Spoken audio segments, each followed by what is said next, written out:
right, so I have not a clue what I want to do. The only thing I know is that I just want to make something that's kind of orangey, like maybe burnt sienna or something like that.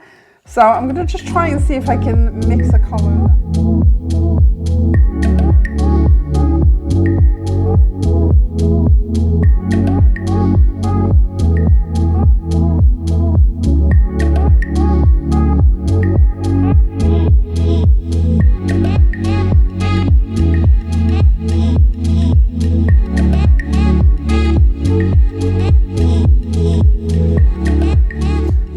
We'll use that.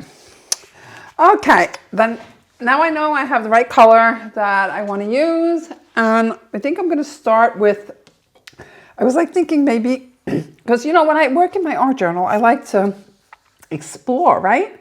So I have this high flow medium that I wanted to use and just I don't know, fool around and see what happens when I do. And the reason I'm using this is because I want to thin out my paint so that I have like waterish color type of paint.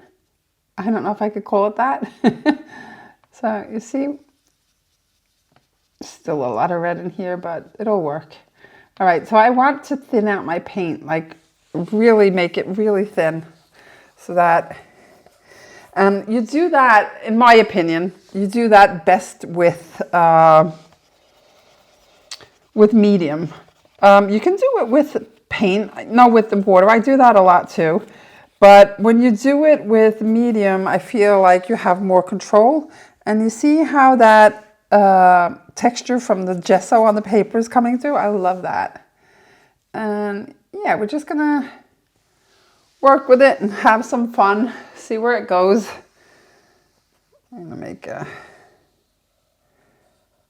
line, I think. I love making marks with the paint, like just twisting my brush to see where things go.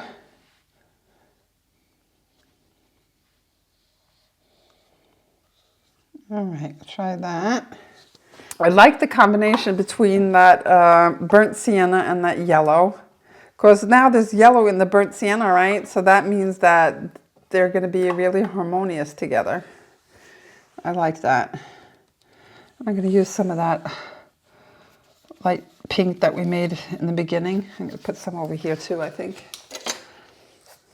Into different spots. And I'm going to keep going with that a bit. And maybe a dip of that yellow in there too, just to switch the color up a bit. Make it even more yellow, some of the white in there.